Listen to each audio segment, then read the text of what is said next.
before you begin. This book is not polite. It will not hold your hand and reassure you that everything is fine. Because everything may not be fine, and somewhere inside you, you already know that. What this book will do is tell you the truth.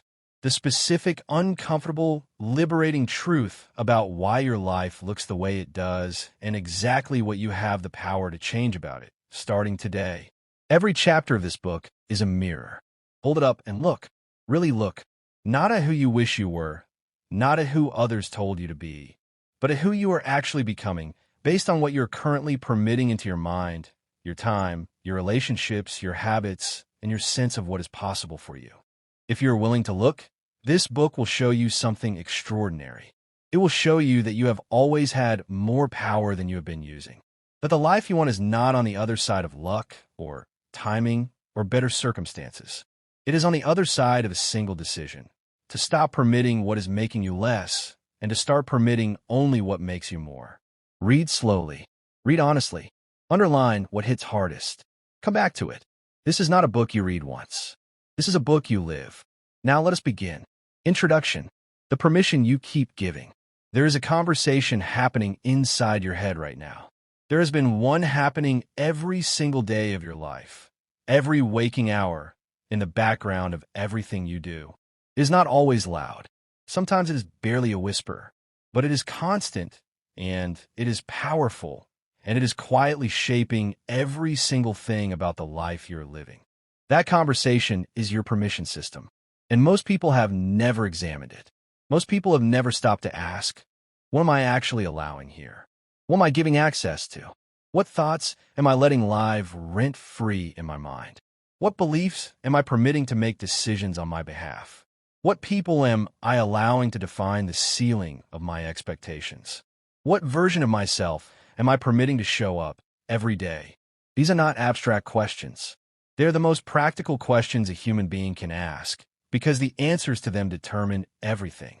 Not some things. Everything. You do not get the life you wish for. You get the life you permit. Think about that sentence. Not quickly, as a piece of motivational language that you read and nod at and move past. Really sit with it. You do not get the life you wish for. You do not get the life you deserve. You do not get the life you dream about in quiet moments. You get, with stunning, unavoidable precision, the life that your internal permission system has authorized. The thoughts you permit become beliefs. The beliefs you permit become decisions. The decisions you permit become habits.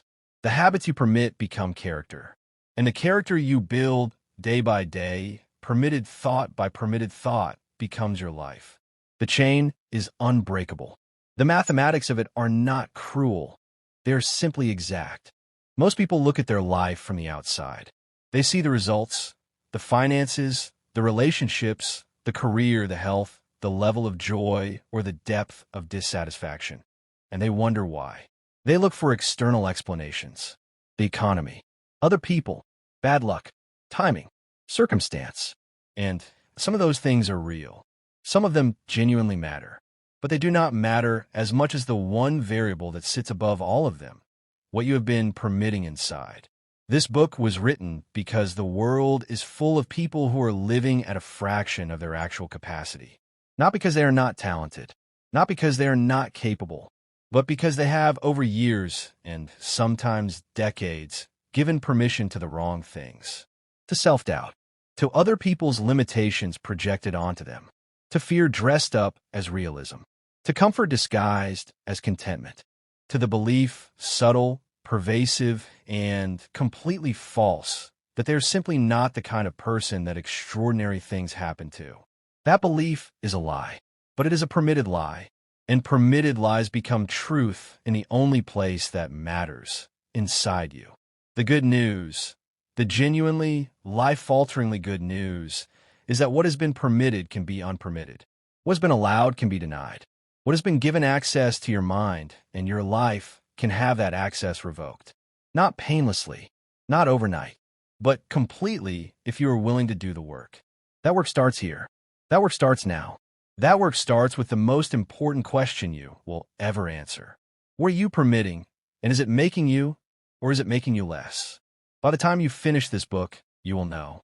And knowing, for the person who is ready to act on it, is the beginning of everything. Introduction. The permission you keep giving. There's a conversation happening inside your head right now. There's been one happening every single day of your life, every waking hour, in the background of everything you do. It is not always loud. Sometimes it is barely a whisper, but it is constant, and it is powerful, and it is quietly shaping every single thing about the life you are living. That conversation is your permission system, and most people have never examined it. Most people have never stopped to ask, what am I actually allowing here? What am I giving access to? What thoughts am I letting live rent-free in my mind? What beliefs am I permitting to make decisions on my behalf? What people am I allowing to define the ceiling of my expectations? What version of myself am I permitting to show up every day? These are not abstract questions. They're the most practical questions a human being can ask, because the answers to them determine everything. Not some things. Everything. You do not get the life you wish for. You get the life you permit. Think about that sentence. Not quickly, as a piece of motivational language that you read and nod at and move past. Really sit with it. You do not get the life you wish for. You do not get the life you deserve. You do not get the life you dream about in quiet moments. You get, with stunning, unavoidable precision, the life that your internal permission system has authorized. The thoughts you permit become beliefs. The beliefs you permit become decisions. The decisions you permit become habits. The habits you permit become character. And the character you build day by day, permitted thought by permitted thought, becomes your life. The chain is unbreakable. The mathematics of it are not cruel. They're simply exact. Most people look at their life from the outside. They see the results, the finances, the relationships, the career, the health, the level of joy, or the depth of dissatisfaction. And they wonder why. They look for external explanations.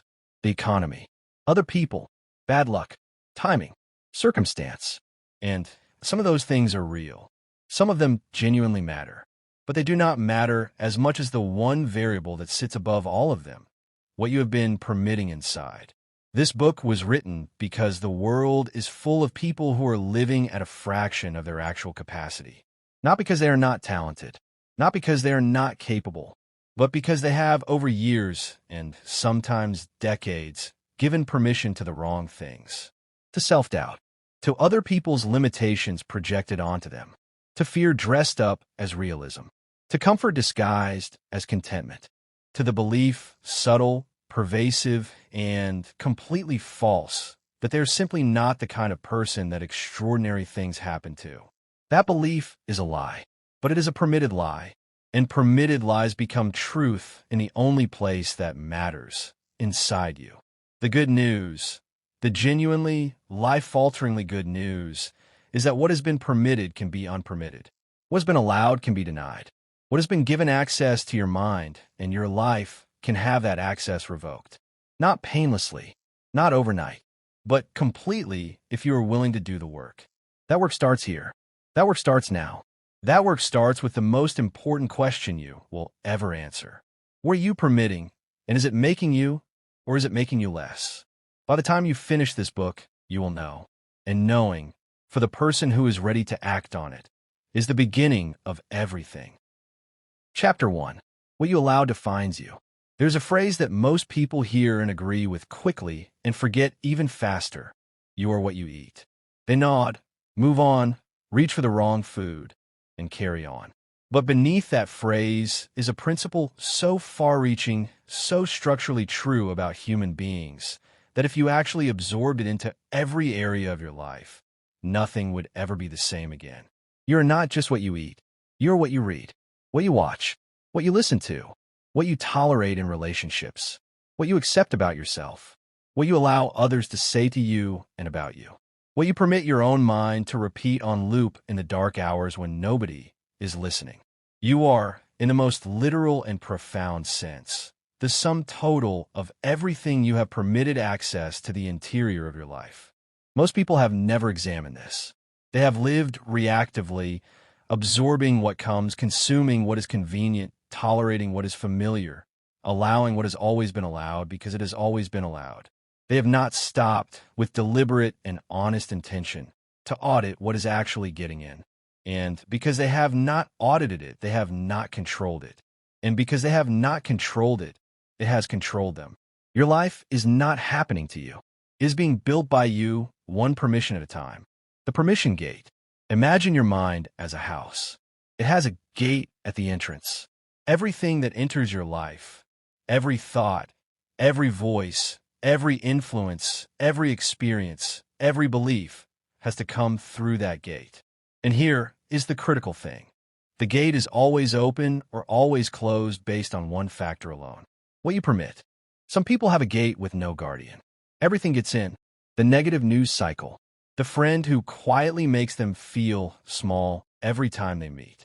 The internal voice that says they are not ready, not worthy, not capable enough to step into what they dream of. The comparison to other people's curated highlight reels. All of it walks through the unguarded gate and sets up residence inside. And slowly, over months and years, it furnishes the interior of a life. Other people have built a gate with a guardian, a conscious, deliberate, fierce guardian who asks of every incoming thing. Does this make me more, or does this make me less? Does this build the person I am becoming, or does it undermine them? Is this true, or is it just loud? Is this worth the space it will occupy inside me? The difference between these two people is not intelligence. It is not talent, or background, or circumstance. It is permission. One has never thought about what they are permitting. The other has made the management of their internal permissions the most serious discipline of their life. And the results of those two approaches, compounded over time, produce lives that look so different they barely seem to belong to the same species of human experience. How permission shapes identity. Here is something that took psychologists decades of research to articulate clearly, but that the wisest human beings have understood intuitively for thousands of years. Your identity is not fixed. It is not something you were born with and are stuck with. Your identity is a living, dynamic, constantly updated narrative, a story your brain tells about who you are. And that story is updated continuously based on what you permit. Permit a thought often enough, and it becomes a belief. Permit a belief long enough, and it becomes a conviction. Permit a conviction deep enough, and it becomes identity. You stop saying, "I think I cannot do this," and you start saying, "I am not the kind of person who does this." And that shift from a thought to an identity is one of the most consequential shifts a human life can undergo. Consider the person who was told repeatedly as a child that they were bad with numbers. They permitted that thought. They repeated it. They arranged their behavior around it. Avoided mathematics, skipped the finance class, hired someone else to do the numbers. Over years, the thought became a belief. The belief became a conviction. The conviction became identity. Now they are an adult who says, simply and without question, "I am bad with numbers." And the tragedy is that it was never true. It was a permitted lie that became a lived truth. This happens with money, with relationships, with career, with health, with creative capacity, with worthiness. In every domain of human experience, the same mechanism operates. What you permit informs what you believe, and what you believe determines what you become. The cost of unconscious permission. When permission is unconscious, when you are absorbing and allowing without awareness, the cost is enormous. It is paid slowly, in small daily deductions, in a currency that is almost impossible to see in the moment, but impossible to ignore when you look at the accumulated balance over a year, or 5 years, or a decade. The cost is paid in potential unrealized, in the business not started because you permitted the belief that you were not the entrepreneurial type, in the relationship not pursued because you permitted the conviction that you were not worthy of genuine love, in the body not built because you permitted the story that your genetics made it impossible, in the voice not raised because you permitted the fear that your thoughts were not worth hearing. Every single one of these costs is real, and every single one of them traces back to permission, specifically to the absence of conscious, deliberate, protective permission management. You cannot get those years back. That is the hard truth, and this book will not pretend otherwise. But you can decide today that the years ahead will be different, that from this point forward, you become the conscious guardian of your own gate, that nothing enters the interior of your life, no thought, no belief, no voice, no influence, without passing through your permission system first. The most powerful decision you will ever make is to become deliberate about what you allow. Starting the audit. Before you can change what you permit, you have to know what you are currently permitting. This requires an audit, an honest, unflinching inventory of the thoughts, beliefs, voices, and influences that currently have access to your interior life. Ask yourself these questions. Take your time. Answer honestly, not as you wish things were, but as they actually are. What thoughts do I return to most often?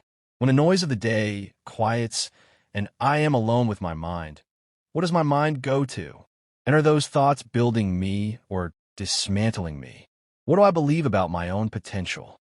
Not what I say I believe when someone asks, but what I actually believe, the belief that operates in the background of my decisions, the belief that tells me when to step forward and when to hold back. Whose voice do I hear most often in my head? And does that voice believe in what I am capable of, or has it been the source of the limits I have placed on myself? What have I tolerated that I should have ended long ago? What relationship, what environment, what habit, what narrative about myself have I allowed to continue because ending it seemed harder than enduring it? These are not comfortable questions. They're not meant to be. Comfort is the enemy of honest self-examination. An honest self-examination is the only foundation on which real change can be built. The audit is the beginning. Everything that follows in this book is about what to do with what you find. Chapter 2. The invisible agreements you made. At some point in your life, probably many points, in many different rooms, with many different people, you made agreements. Not formal agreements. Not signed contracts. Invisible ones. Wordless ones. Agreements that were made in moments of vulnerability, of youth, of pain, of confusion, and that were never consciously examined or consciously rejected. You agreed that you were the kind of person who struggles. You agreed that good things happen to other people. You agreed that wanting too much was dangerous.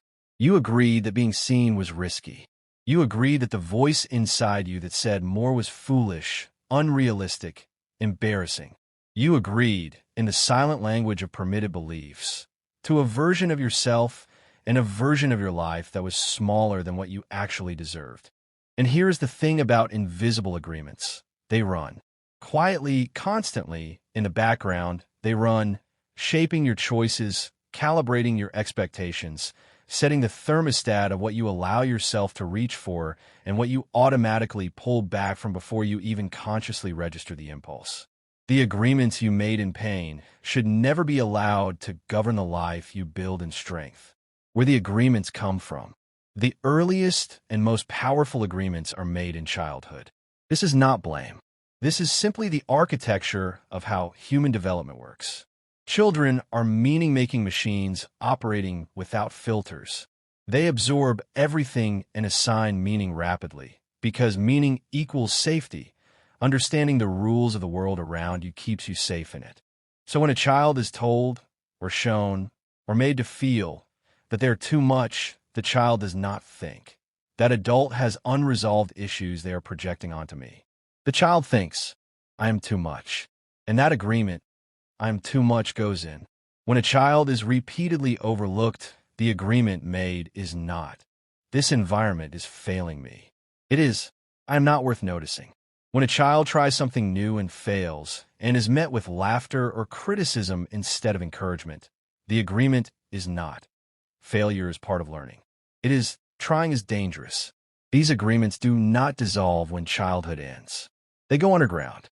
They become the operating system beneath the adult personality, the hidden code that determines so much of how a person shows up, what they reach for, what they tolerate, what they believe is possible. The agreements of relationships. Beyond childhood, agreements are made in relationships. Romantic partnerships, friendships, professional relationships. Each one can either affirm or distort your sense of what you are worth and what you are capable of. The partner who consistently minimized your ambitions.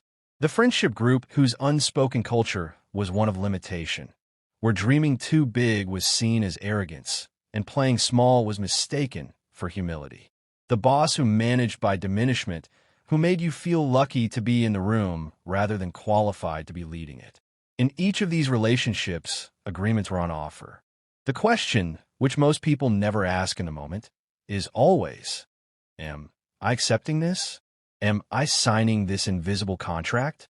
Am I permitting this person's assessment of me to become my assessment of myself? Many people accept without realizing they have a choice.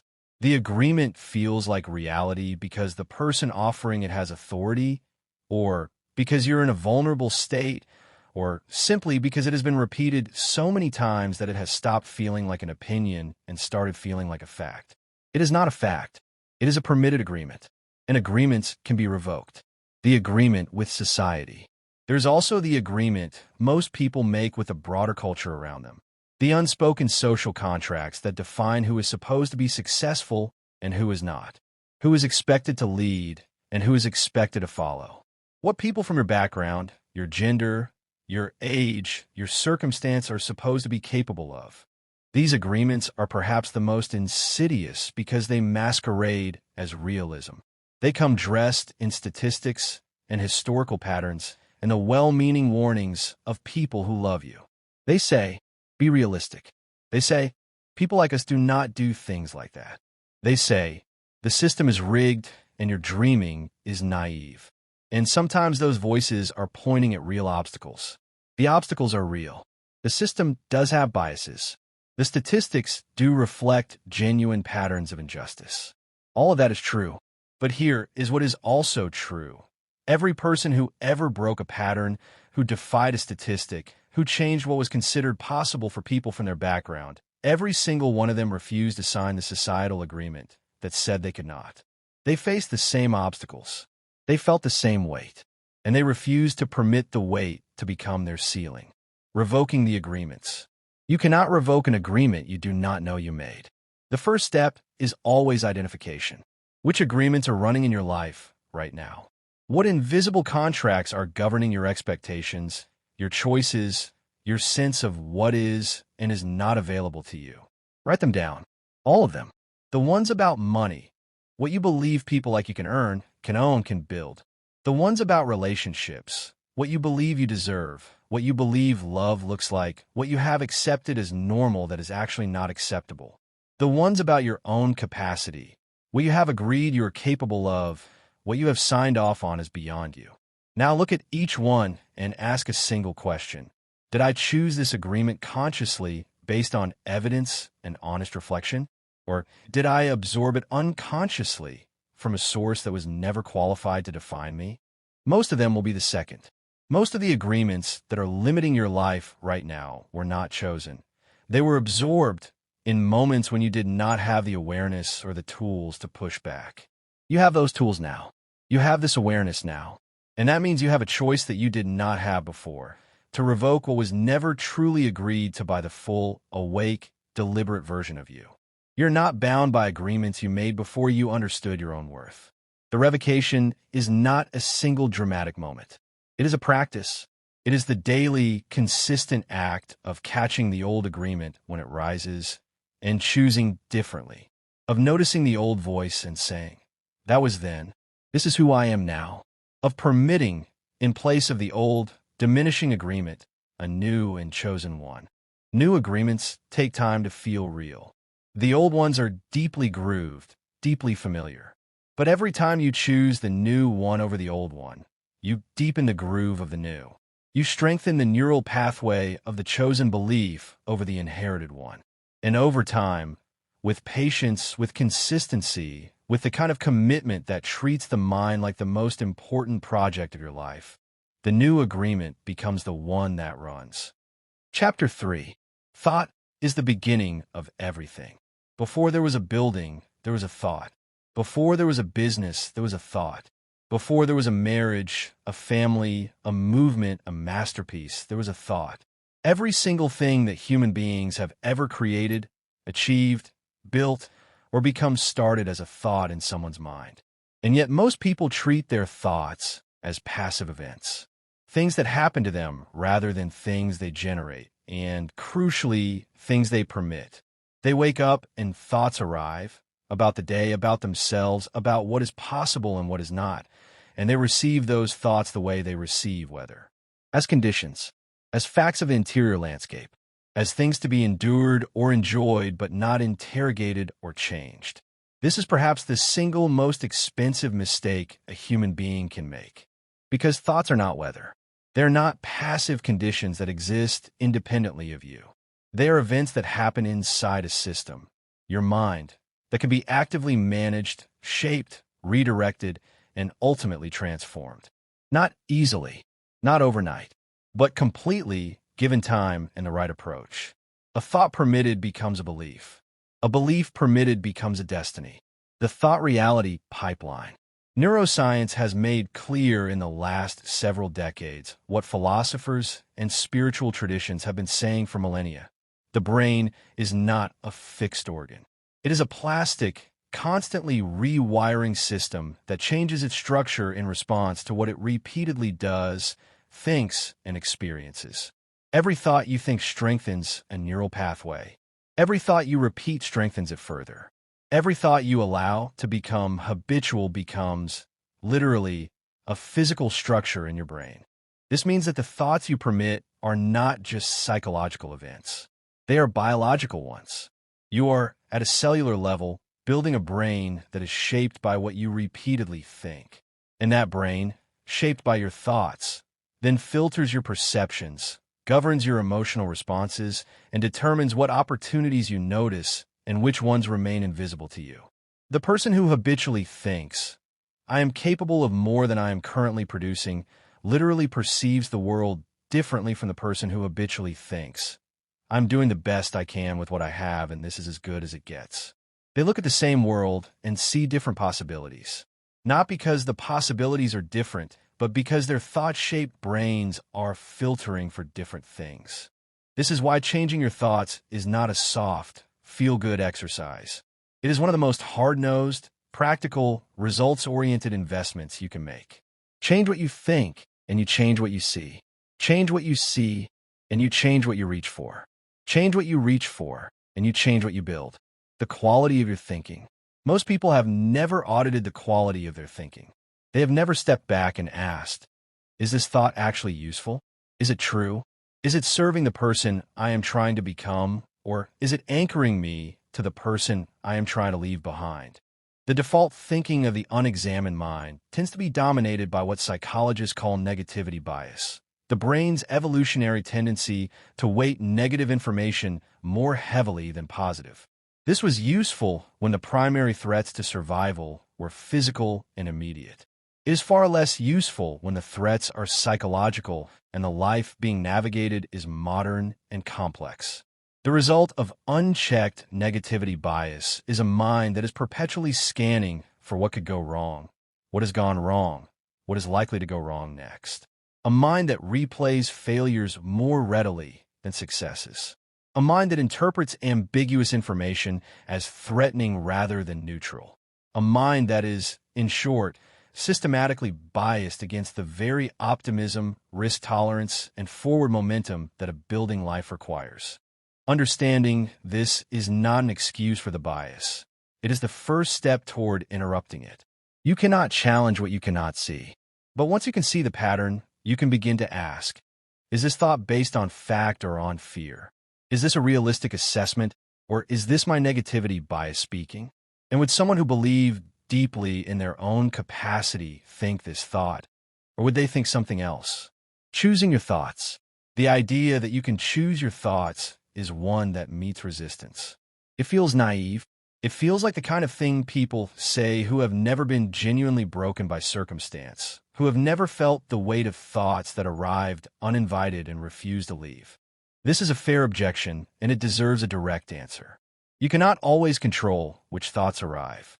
That is true. The mind generates thoughts constantly, including ones you did not ask for and do not want. Trauma, anxiety, grief.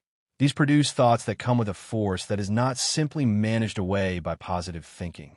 But there is a distinction that changes everything. You cannot always control which thoughts arrive, but you can almost always control which thoughts you permit to stay. A thought arrives. You notice it. in that space between the arrival of the thought and your response to it. However small that space is, even if it is just a fraction of a second, there is a choice to engage with the thought, to follow it, to give it energy and attention and the permission to expand, or to observe it, acknowledge it, and choose not to feed it. This skill, this specific, learnable, practicable skill of noticing thoughts without automatically following them, is what cognitive behavioral therapy is built on. It is what mindfulness practice develops. It is what every serious tradition of mental discipline, from Stoic philosophy to Buddhist meditation to modern psychological intervention, is pointing toward. It is also what you, starting today, can begin to practice. Replacing the thought. Awareness alone is not enough. The mind cannot sustain a vacuum. If you remove a thought without replacing it, the vacuum will be filled, usually by the same thought that was there before, because the neural pathway is well-worn and familiar. The replacement must be intentional. It must be specific, and it must be repeated with the same frequency and consistency that the original thought was repeated, because you're not just changing a thought, you are rerouting a neural pathway. You're doing cognitive engineering on the most complex system in the known universe. That takes time. It takes repetition. And it takes the kind of patient, daily commitment that treats the quality of your thinking as seriously as you treat the quality of any other important area of your life. The replacement thought does not need to be the opposite of the old one, that can feel so false that the mind rejects it instantly. It needs to be more useful than the old one, more truthful, more aligned with who you are choosing to become. I'm not the kind of person who succeeds, does not need to become, I am guaranteed to succeed. It can become, success is possible for me if I do the work. That is not false. That is not naive. That is simply more useful, more actionable, and more aligned with the reality that outcomes follow effort more often than they follow destiny. You are not your thoughts, but you become what you repeatedly think. Choose accordingly. Chapter 4. The identity you are feeding. There are two versions of you alive right now. The version that exists in the present, the one carrying the habits, the beliefs, the patterns, the permissions of everything that has come before. And the version that exists in the future, the one you're either building toward or drifting away from, one permitted thought and one permitted choice at a time. Every single day, you are feeding one of these versions. Not always consciously, not always intentionally, but constantly. Through what you consume, what you practice, what you tolerate, what you pursue, what you give your time and attention and energy to, you are feeding an identity. The only question is, which one? You're always in the process of becoming. The direction is determined by what you feed. Identity as a living system. Most people think of identity as something static, a fixed set of traits, a personality type, a set of characteristics that were determined by genetics and early experience and are now simply who you are. I am an introvert. I'm not creative. I am bad with money. I'm the kind of person who starts things but never finishes. These statements feel like facts. They are not. They are descriptions of patterns of thought and behavior that have been repeated enough times to feel permanent. But patterns, unlike facts, can change. Patterns change when the inputs that are creating them change. And the inputs are determined by what you permit and what you feed. Psychologists who study identity formation have arrived at a consensus that was, for a long time, counterintuitive. Identity follows behavior more than behavior follows identity. Most people wait to feel like a confident person before they act confidently. Most people wait to feel like an entrepreneur before they start building. Most people wait for the identity to arrive before they embody it. But the research is unambiguous. The identity arrives as a result of the embodied behavior, not before it. You do not become a writer and then start writing. You start writing consistently, repeatedly, even imperfectly, and the identity of writer forms around the practice. You do not become a healthy person and then start making healthy choices. You make healthy choices consistently enough that your brain updates its story about who you are. This is one of the most practically important insights in all of psychology, and it is one that most people never apply because they are waiting for the feeling to precede the action. They are waiting to be permitted by their identity to do the thing, when in fact it is the doing of the thing that builds the identity that grants the deeper permission. What you are currently feeding. Take an honest look at what you are currently feeding. Not what you intend to feed. Not what you wish you were feeding. What is actually receiving your daily attention, energy, and permission? What content are you consuming? The hours spent with information that expands your thinking, builds your skills, and exposes you to evidence of what is possible, versus the hours spent in passive consumption that numbs, distracts, and leaves you feeling vaguely depleted and behind. Both of these feed an identity. Which identity are you feeding more consistently? What conversations are you having? The ones that push your thinking, challenge your assumptions, and remind you of your capacity, or the ones that keep you circling the same comfortable complaints, the same familiar limitations, the same well-worn stories about why the life you want is not available to you? Both of these feed an identity. What habits are you practicing? The small, daily, unsexy disciplines that compound into mastery over time, or the comfortable defaults that feel fine in the moment but represent a slow betrayal of the person you're trying to build? Both of these feed an identity. What are you doing with your hard moments? Building resilience by moving through them, or building avoidance by consistently routing around them? Both of these feed an identity. The identity gap. The identity gap is the distance between who you currently are and who you are capable of becoming. Everyone has one. The question is whether you are aware of it and whether you are deliberately closing it. For most people, the identity gap remains wide not because they lack the capacity to close it, but because they are unconsciously feeding the current identity more than they are feeding the desired one. The habits of today keep recreating the person of yesterday, while the person of tomorrow, the one who has done the work, built the discipline, shed the limiting agreements, chosen the empowering thoughts, remains a future projection that never quite materializes. Closing the identity gap requires a specific kind of discipline.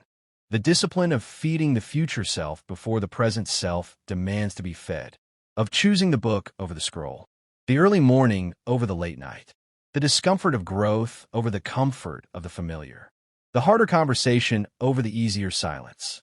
None of these choices are dramatic in the moment. That is what makes them so easy to postpone. But compounded over weeks and months and years, they're the difference between a life that grows and a life that simply repeats. Feed the version of you that you want to become. Starve the version that is keeping you stuck. Chapter 5. The people you permit into your mind. Jim Rohn, one of the most influential thinkers of the 20th century on the subject of personal development, said something that has been repeated so often it risks being heard without being felt.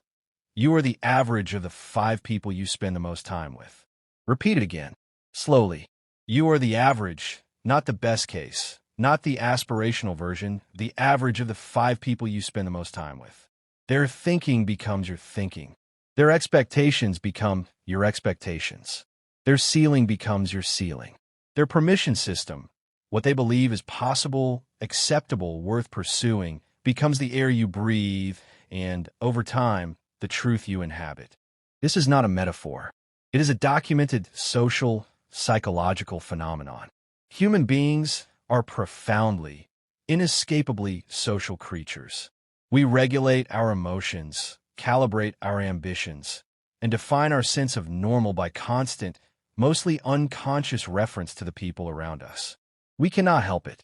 It is how we are built, which means that the people you permit into your inner circle, your most frequent conversations, your most trusted voices, your most intimate relationships, are not just companions.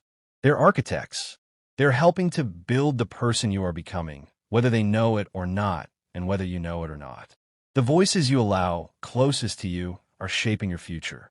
Choose them like your life depends on it, because it does. The people who make you more. Some people, when you spend time with them, leave you feeling expanded. You walk away for the conversation with more energy than you arrived with. You feel seen, challenged, encouraged, reminded of what you are capable of. Your thinking is sharper after talking with them. Your ambitions feel more possible. Your sense of what is available to you in this life is broader. These people are essential. They are not luxuries or bonuses. They are requirements for a growing life. And for many people, finding them requires intentional effort, because the people who expand you are not always the ones most immediately available. They're not always the friends from childhood, or the colleagues in the current job, or the family members at the dinner table. Sometimes they are found through deliberate pursuit, through communities built around shared aspiration, through mentorship sought rather than waited for, through the willingness to go where the people you want to become actually gather. And sometimes they exist in books, in recordings, in the words of people who are not physically present, but whose thinking is made available. One of the most profound permissions you can give yourself is the permission to be mentored at a distance, to let the minds of the people who have done what you want to do have regular, serious access to your interior life through their writing, their teaching, their documented experience. The people who make you less. And then there are the others, the ones who, when you leave their company, you feel somehow smaller. The friend whose response to your excitement is always a quiet deflation. The family member who greets every new aspiration with a catalog of reasons it will not work. The colleague who bonds with you over shared complaints, but goes quiet when you talk about moving forward. The partner who is comfortable with the current version of you and subtly resistant to the version that is growing. These people are not always malicious. Most of them are not. Most of them are operating from their own unexamined permission systems, their own inherited limitations, their own quietly held belief that the life they have is the life that is available. And when you start to outgrow that belief, it can feel to them like a kind of rejection. Because if you can become more, it raises uncomfortable questions about why they have not. Understanding this does not eliminate the problem, but it does prevent you from making their limitation personal. Their ceiling is theirs. You're not obligated to live under it. Managing the circle. Managing your inner circle is not about cruelty or dramatic exits. It is about being honest with yourself about what each relationship is contributing to the person you are becoming, and being willing to make adjustments based on that honesty. Some adjustments are about access, spending less time with the voices that diminish and more time with the voices that expand. Some are about conversation, steering discussions away from the familiar complaints and toward the forward-looking exchange that builds rather than drains. Some are about protection, deciding that certain people do not get access to your most vulnerable aspirations, your most tender new beginnings, because they have demonstrated that they cannot hold those things carefully. And some adjustments are harder. Some require the willingness to end relationships that have become net negative to your growth. They're costing more than they are contributing. They're keeping you anchored to a version of yourself that you have genuinely outgrown. These decisions are painful. They're not made lightly, but they are sometimes necessary. And the person who is serious about becoming who they are capable of being cannot indefinitely permit relationships that are systematically working against that becoming. Protect your inner circle like you protect your most valuable asset, because it is your most valuable asset. Chapter 6. Permission and Fear, the Deadly Partnership. Fear and permission have a relationship so intimate, so deeply intertwined, that understanding one requires understanding the other. Because fear does not lock you in a cage. Fear cannot lock you anywhere. Fear can only suggest. What locks you in place is what you do in response to fear, specifically, whether you permit fear to make your decisions. This is a crucial distinction. Fear itself is not the problem. Fear is a signal, a biological response, a piece of information from your nervous system that says, "This is unfamiliar. This carries risk. Proceed with awareness." Fear, in its proper role, is useful. It keeps you from walking off the edge of cliffs. It makes you cautious in genuinely dangerous situations. It serves a purpose. The problem is not fear. The problem is the permission we give fear to govern territory far beyond its proper jurisdiction. Fear is a signal. Letting it make your decisions is a choice. And it is always the most expensive choice. The expansion of fear's territory. Fear begins with a legitimate mandate: protect the organism from physical danger, and then, in the modern human psyche, expands wildly beyond it. It colonizes domains where it has no business operating. It sets up authority over career decisions, creative choices, relationship risks, the pursuit of dreams, the expression of genuine identity. How does it get that authority? Through permission, through the repeated choice, usually unconscious, to consult fear before taking action and to defer to its verdict. Every time you feel fear about something and allow that fear to prevent the action, you're granting fear a little more authority. You're confirming to your nervous system that the fear response is an appropriate veto over that category of decision.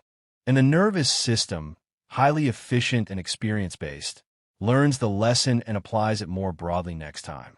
This is how people end up afraid of things they have no rational reason to fear. Not because the fear arrived fully formed and dominant, but because it was permitted to grow, one avoided risk at a time, one deferred dream at a time, one chosen comfort over chosen growth at a time. What fear is actually protecting? When you strip fear back to its actual content, when you look past the physical sensation and the urgent narrative and ask, what is this actually protecting? You almost always find one of a small number of core concerns. Fear of failure. The terror that if you try and fall short, it will confirm something devastating about your worth or your capacity. That the failure will not just be an event, it will be a verdict. Fear of judgment. The deep social anxiety about being seen to want something and not get it. About being laughed at, dismissed, or pitted. About the eyes of others on your risk-taking. Fear of success. This one is less discussed, but more common than most people admit.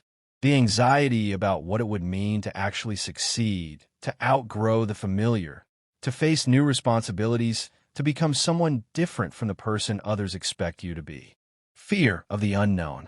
The simple, primal discomfort of stepping into territory where you cannot see clearly, where the rules are unfamiliar, where there are no guarantees. None of these fears, examined honestly, justify the authority they are claiming. Failure is not a verdict on worth, it is data. Judgment is not dangerous. It is inevitable and survivable. Success is not a threat, it is the point. And the unknown is not a danger zone. It is simply where all new things live. Revoking fear's permission. Revoking fear's permission does not mean eliminating fear. You'll feel fear. You will continue to feel fear every time you step into something genuinely new. The goal is not a life without fear. That goal is both impossible and undesirable. The goal is a life in which fear's presence does not equal fear's authority, in which you feel the fear fully, acknowledge it honestly, and proceed anyway. Not because you are fearless, but because you have decided that what lies on the other side of the fear matters more than the comfort of remaining on this side of it. This is what courage actually is. Not the absence of fear, but the decision, made repeatedly, that something else matters more. That the dream is more important than the safety. That the growth is more valuable than the comfort.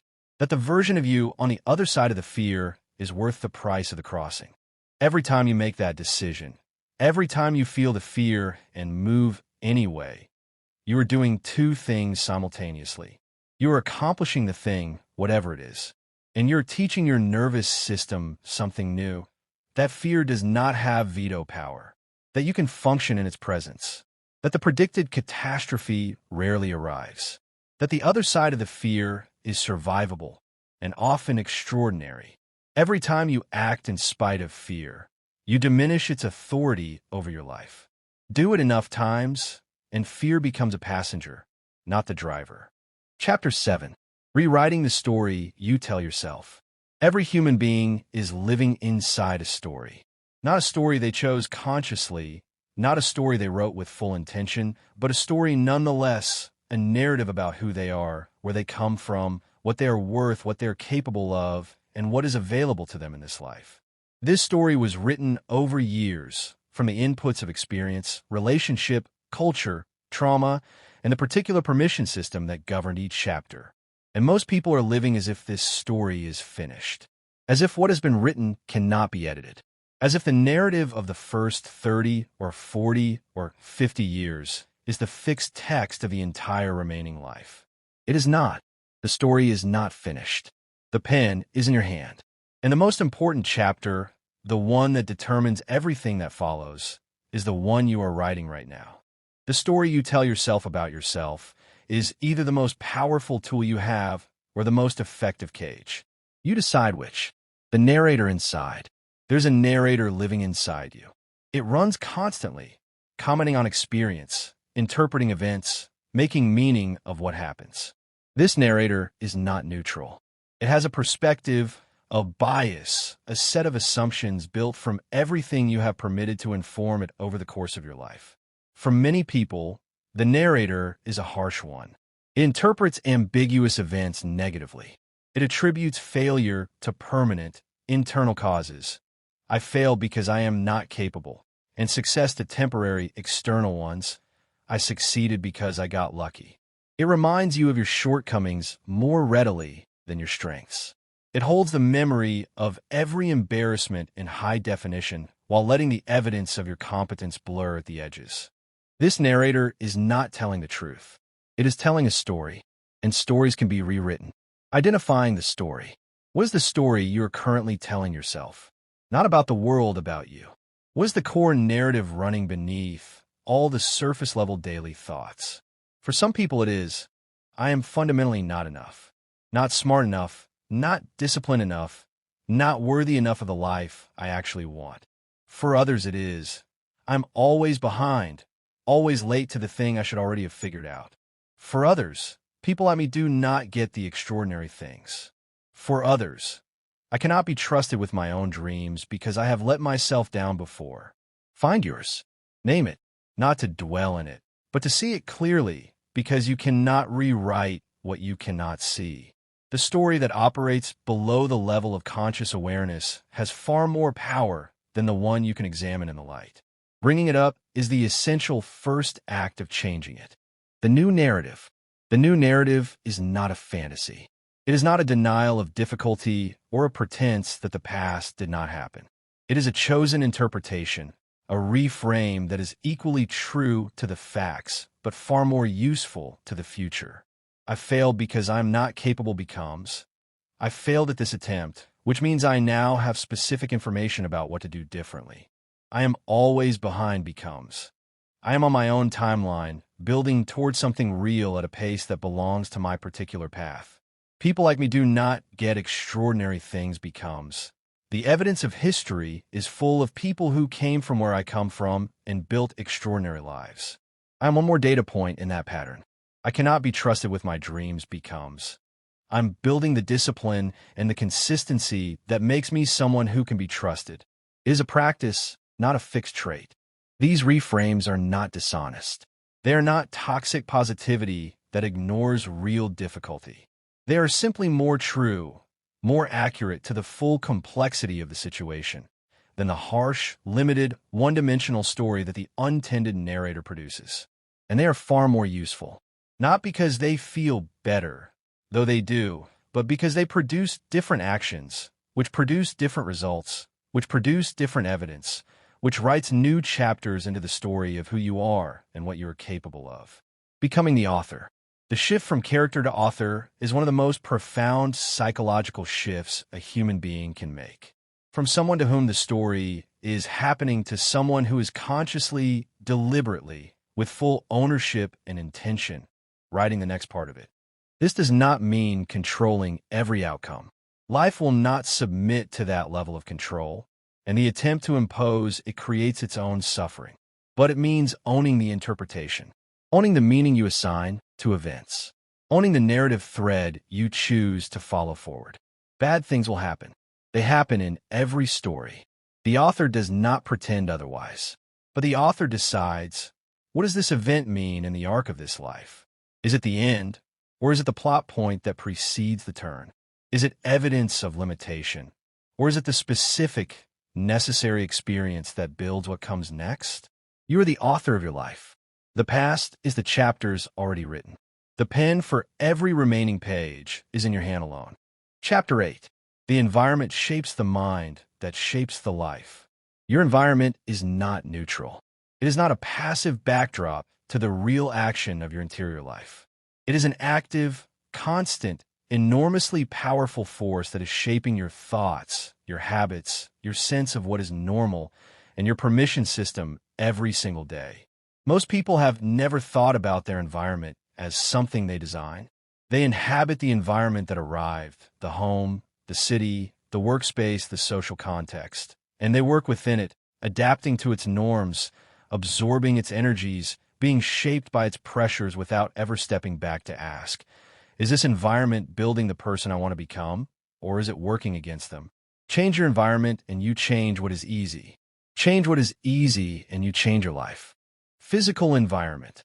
The physical space you inhabit sends constant signals to your brain about who you are and what you are doing.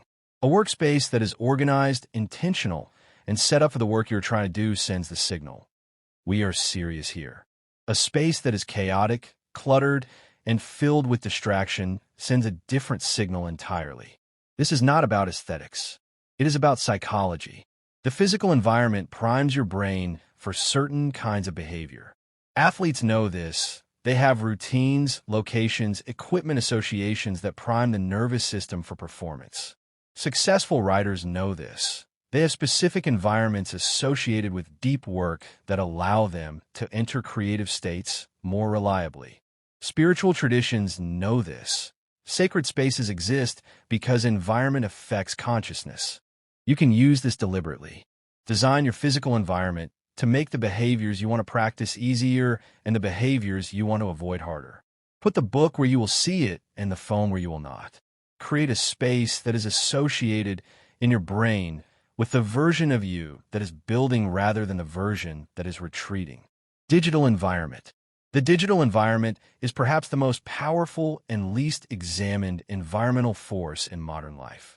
The average person spends several hours a day inside a digital environment designed by some of the most sophisticated engineering talent in the world, optimized not for the user's growth or well-being, but for engagement, for the capture and retention of attention. What this environment is primarily feeding most people is comparison, anxiety, distraction, and a specific kind of passive consumption that feels like connection but produces disconnection from their own thoughts, their own ambitions, their own interiority. Taking deliberate control of your digital environment is not a minor act of personal hygiene. It is a major act of permission management. Curating what you follow, what you consume, what algorithms learn to show you.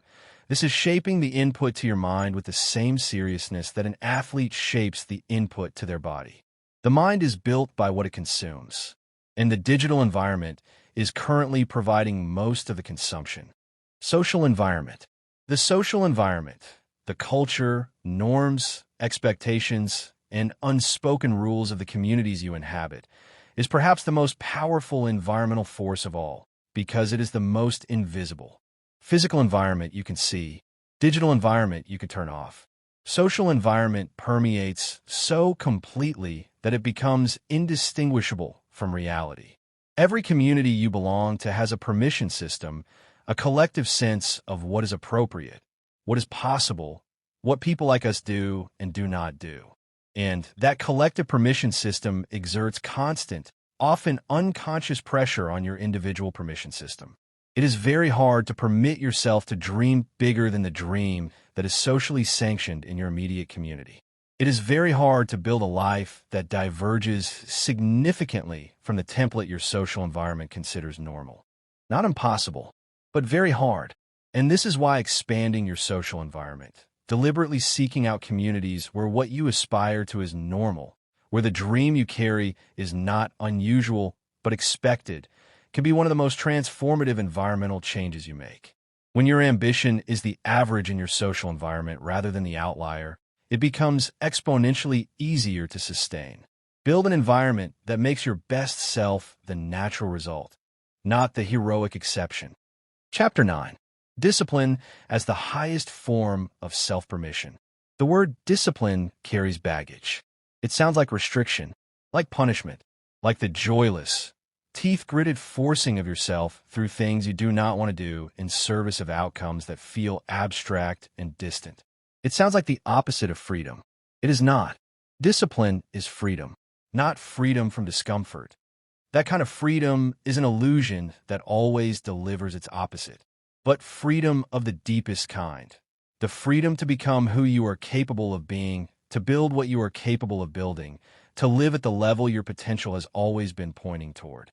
Discipline is the highest form of self-permission because it is the one that opens all the others. When you discipline your thoughts, you gain access to a quality of mind that undisciplined thinking cannot reach. When you discipline your time, you gain access to the depth of work that scattered attention cannot produce. When you discipline your body, you gain access to an energy and vitality that neglect cannot sustain. When you discipline your habits, you gain access to the compounded results that inconsistency can never achieve. Discipline is not the price of freedom. Discipline is how freedom is built. The compound effect of daily discipline. The compound effect is perhaps the most underestimated force in human achievement. It is the mathematical reality that small, consistent actions, repeated over sufficient time, produce results that are disproportionately large relative to the individual actions that created them.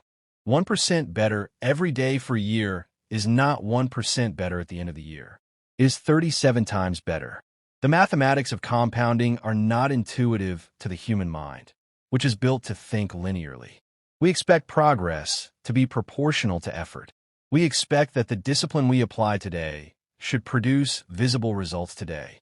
When it does not, when the compound curve is still in its early, invisible phase, we conclude that the discipline is not working and we abandon it. This is the most expensive mistake in the discipline playbook. The results of consistent daily discipline are almost always invisible for a period that feels much longer than it is. And then, at a point that cannot be precisely predicted, the compound curve bends. And what was invisible becomes undeniable. What was a slow daily practice becomes an obvious result. What was a quiet, private discipline becomes a public achievement. The people who get to that bend in the curve are not the ones with the most talent. They're the ones who did not quit during the invisible phase. Discipline as identity. The goal of discipline is not just to produce specific outcomes. It is to build a specific identity, the identity of someone who does what they say they will do, who shows up regardless of mood or weather or motivation, who treats their commitments to themselves with the same seriousness they treat their commitments to others. This identity is one of the most valuable things a person can possess. Not because it impresses others, though it often does, but because of what it does to your relationship with yourself. Every time you keep a commitment to yourself, you build self-trust. And self-trust is the foundation of genuine self-confidence. Not the performed confidence of someone who has learned to appear certain, but the deep, quiet, unshakable confidence of someone who knows, from accumulated evidence, that they can be counted on. By yourself. That is the crucial part. You can be counted on by yourself. When that is true, when you have built sufficient evidence of your own reliability through consistent discipline, you stop needing external validation to feel capable. You carry the validation internally because you have earned it through the repeated, private, unglamorous practice of doing what you committed to doing. Starting small, building real. The most common mistake with discipline is trying to install too much of it at once.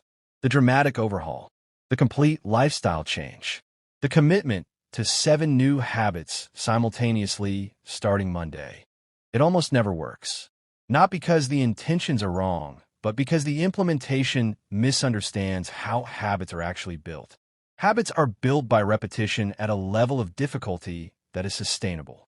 Start too ambitiously, and you create a gap between commitment and capacity that produces failure.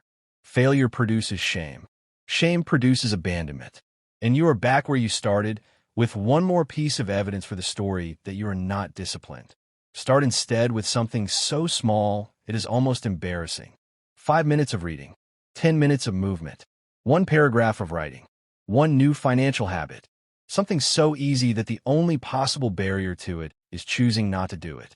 Do that one thing every day without exception for 30 days. Not because 30 days is magic, but because 30 days of unbroken consistency is enough to begin building the identity of someone who does the thing. And from that identity, expanding the practice becomes possible in a way that starting at full scale never was. Small daily discipline, compounded, produces life-altering results. Large bursts of effort, unsustained, produce nothing but exhaustion. Chapter 10. The day you stop permitting what diminishes you. There comes a day, and for the person reading this book, that day may be today, when you look clearly at everything that is taken from you without giving back, and you make a decision. Not a wish, not an intention, a decision. Clean and final and backed by the full weight of everything you have understood and everything you are tired of permitting. That decision is no more. Not with anger, not with drama, with clarity, with the calm, iron certainty of someone who finally understands their own value clearly enough to protect it. No more permitting the thought that tells you that you are not enough to make your decisions for you. No more permitting the relationship that consistently takes more than it gives to have unrestricted access to your energy. No more permitting the habit that numbs rather than builds to be the default response to discomfort. No more permitting a version of yourself, smaller, quieter, less than what you actually are, to be the one that shows up in rooms and relationships and opportunities. The most powerful word in the language of self-permission is no. Said to everything that diminishes. Said clearly. Said without apology. The weight of what you carry. Most people are carrying far more than they need to carry. Not just the legitimate weight of responsibility and obligation and the real difficulties of a real life, but the accumulated weight of everything they have continued to permit long past the point where they knew it was not serving them. The grudge that has been held so long it has become part of the furniture. The self-criticism that has been practiced so consistently it feels like honesty rather than cruelty. The relationship that has been dead for years but continues to occupy the space where a living one could grow. The career that was chosen by fear rather than desire and is sustained by the terror of starting over. The dream that is carried everywhere but never acted on, growing heavier with each passing year. All of this weight is a choice. Not always a conscious one, but a choice. And choices can be made differently. The day you stop permitting what diminishes you is not the day all the weight disappears. Some of it is structural, the obligations, the circumstances, the practical realities of a life that cannot be changed overnight. But the unnecessary weight, the weight that you are choosing day by day to continue to carry, that can begin to be set down. Today, with one decision, and then another decision tomorrow, and another the day after. The practice of subtraction, growth, is usually framed as addition. Add more skills, more habits, more knowledge, more discipline, more ambition. And all of that matters. But there is an equally important practice that is far less celebrated. Subtraction. Removing what diminishes. Clearing what obstructs. Ending what no longer serves. Creating space in your time, your mind, your relationships, your habits for what actually builds you to have room to grow. You cannot add indefinitely into a space that is already full. The person who is so busy with what is urgent that they have no room for what is important. The person so filled with noise that there is no space for their own thinking. The person so occupied with what has always been there that there is no opening for what could be there instead. Subtraction is a discipline. It requires the courage to end things, to say, this no longer belongs in my life at the level it currently occupies. And then to act on that saying with the same seriousness that you act on any other important commitment. What fills the space? Here is what most people are afraid of, that if they stop permitting what diminishes them, there will be nothing to fill the space. That the removal of the familiar, even when the familiar is harmful, will leave an emptiness that is worse than the diminishment. This fear is understandable. It is also almost always wrong. The space that opens when you remove what diminishes is not empty. It is full of possibility. It is full of the things that could not get in because what should not have been there was occupying the room. The relationship that ended to make room for the one that actually fits. The habit that was released to make room for the discipline that builds. The narrative that was surrendered to make room for the truer, more useful story. The time that was reclaimed to make room for the work that actually matters. The space is not empty. It is ready. It is the most valuable real estate in your life. Interior space, cleared of what diminishes, made available for what builds. Guard it ferociously. Fill it deliberately. And never, having created it, permit the diminishing things back in. Remove what takes from you without giving back. What remains is the raw material of everything you are meant to build. Chapter 11. Building the mind that cannot be broken. There is a quality that every person who has ever done something remarkable possesses. It is not genius. It is not talent. It is not luck, though luck is sometimes present. It is something harder to define and more difficult to build, and it is the quality that, once built, makes everything else possible. It is mental resilience, the capacity to encounter difficulty, setback, failure, loss, or pain, and to continue. Not to be unaffected, not to be unscarred, but to continue, to get back up, pick up the work, return to the direction, and keep building even when the building is hard and the results are not yet visible, and the voice inside is asking whether any of it is worth it. Resilience is not a trait you either have or do not have. It is a muscle built through repeated exposure to difficulty, through the practice of recovering from failure, through the accumulated evidence of your own capacity to endure and continue. Every difficult thing you have been through has been building this muscle, whether or not you knew at the time. The mind that cannot be broken is not the mind that has never been challenged. It is the mind that has been challenged repeatedly and has chosen, each time, to continue. The role of failure. Failure is the primary raw material of resilience. Not failure in the abstract. Actual failure, specific and personal and felt. The project that collapsed. The relationship that ended. The business that did not survive. The attempt that produced nothing but the evidence of what did not work. Most people relate to failure as an ending, as a verdict on their capacity, as something to be avoided at almost any cost, which means they do not try things that might fail, which means they do not attempt the things most worth attempting, which means they live at a level of safety that is simultaneously protective and devastating. The mind that cannot be broken relates to failure differently, not as a verdict, but as data, not as an ending, but as information, specific, valuable, hard-won information about what does not work, which is the most direct possible path to discovering what does. Every failure contains within it the seeds of the next attempt's improvement. Every collapse teaches what the successful structure requires. Every wrong path reveals, by elimination, the direction of the right one.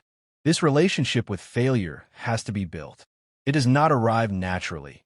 In a culture that treats failure as shameful and success as the only acceptable public outcome, it has to be consciously, deliberately constructed through the permission you give yourself to try things that might not work, through the practice of processing failure honestly without letting it become a permanent story about your worth, through the discipline of returning to the work after the fall. The practice of resilience. Resilience is built in the small moments of adversity as much as the large ones. Every time you choose discomfort over avoidance, you build the muscle. Every time you stay in a difficult conversation rather than exiting. Every time you return to work after a rejection. Every time you keep the commitment to yourself when breaking it would be easier. Every morning you choose discipline over comfort. These small acts of resilience are the training ground for the larger ones. The person who has built the habit of staying with discomfort in small matters finds it far more manageable to stay with it in large ones. The person who has practiced returning to work after small failures finds it possible, not easy, but possible to return to work after the catastrophic ones. Resilience is not about never being knocked down. It is about the ratio of times you get knocked down to times you get back up. The goal is not 100% standing. It is 100% returning. Protecting your mind in hard seasons. When life is genuinely difficult. Not difficult in the way that growth is difficult, but difficult in the way that loss and grief and real hardship are difficult. The work of protecting your mind becomes both more important and harder. In hard seasons, the permission system is under pressure. The temptation is to permit the thoughts that justify giving up, because giving up feels like relief. The temptation is to permit the voices that say this is too much, this is not worth it, this will never get better, because those voices in the depths of exhaustion sound a great deal like wisdom. They are not wisdom. They are pain speaking.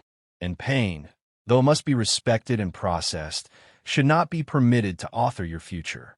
Pain is a chapter, not the whole book. And the book is not finished.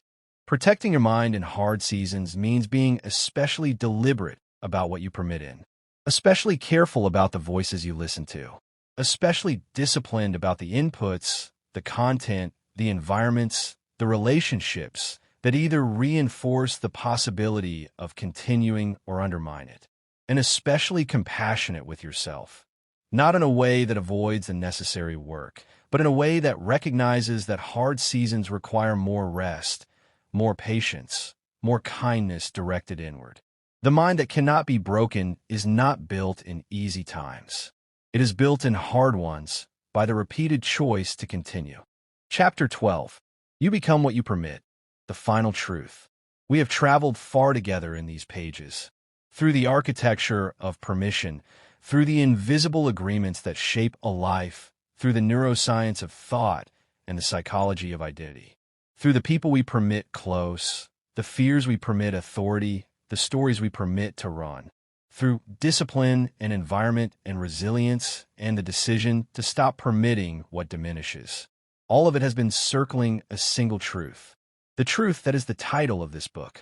The truth that, once understood at a level that is not just intellectual but felt, that lives not just in the mind but in the body, the habits, the daily choices, changes the entire trajectory of a life. You become what you permit, not what you wish, not what you deserve, not what you dream about or hope for or think you should have. What you permit, what you allow access to the interior of your life, what you give authority to, what you feed, what you practice, what you tolerate, what you choose again and again, the small moments that seem inconsequential and are, in fact, everything. Permission is the architecture of destiny. What you allow and becomes what you are built of. The weight of this truth. There is a weight to this truth that must be held carefully. Because if you become what you permit, then you bear significant responsibility for who you have become and who you are becoming. That is a weight that can be felt as burden or as power, as accusation or as liberation. This book intends it as liberation, not as a way of dismissing the genuine difficulties that circumstances, injustice, and the unchosen conditions of your life have created. Those are real. They matter. They're not the whole story.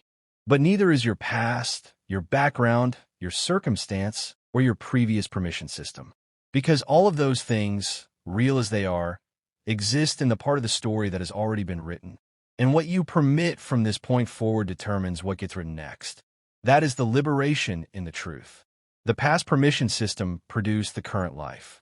But the current permission system, the one you are building right now, in response to everything you have understood in these pages, produces the future one. And you are the one building it.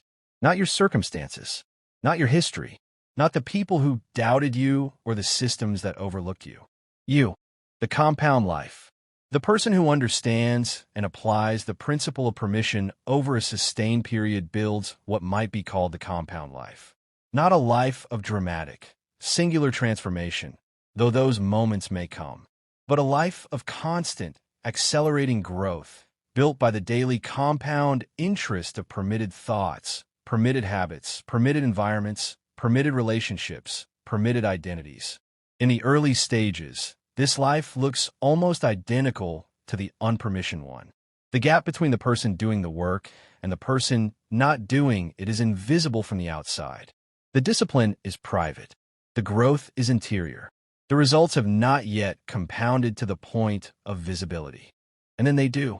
And the distance between the two lives, the compounded one and the uncompoited one, becomes impossible to miss.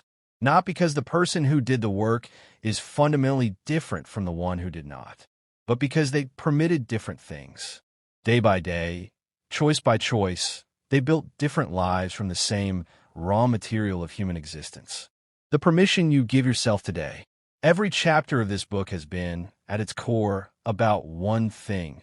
The permission you give yourself to think differently, to believe more accurately, to stop the agreements that limit you, to feed the identity you are choosing rather than the one you inherited, to manage carefully the voices and environments and habits that shape you, to feel fear and act anyway, to tell a truer, more useful story about who you are, to discipline yourself as an act of self-love, to remove what diminishes and protect what builds, to be resilient in the face of difficulty.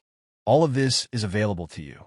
All of it is inside the scope of what you can choose right now, regardless of where you're starting from, regardless of what has been permitted before. The permission that matters most, the one that unlocks all the others, is the permission you give yourself to be more than you have been, to want more than you have settled for, to build more than you have been told is available to you, to become who you have always suspected you were capable of being, if only the conditions were right. The conditions are never going to be right. That is the last piece of news this book has to deliver, not as discouragement, but as freedom. Waiting for conditions to be right is just another form of not permitting yourself to begin. The conditions will always have something imperfect about them. The timing will always be slightly off. The resources will never be quite sufficient. The confidence will never arrive before the attempt. You begin anyway. You begin with what you have, where you are, in the imperfect conditions. They're the only conditions that ever actually exist.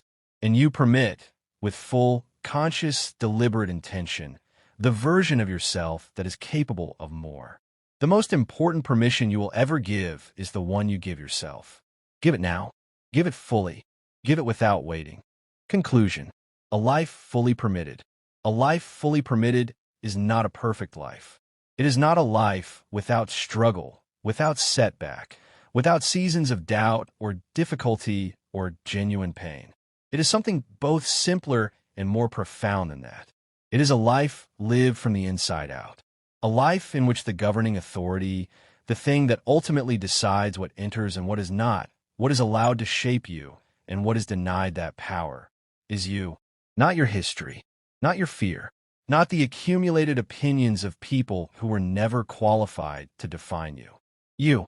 It is a life in which your thoughts are chosen with the seriousness that important choices deserve, in which your beliefs are examined rather than inherited, in which your habits are built with intention rather than formed by default, in which your relationships are curated with the same care you would bring to any other investment that significantly determines your future, in which your environment is designed to make your best self the natural result rather than the heroic exception.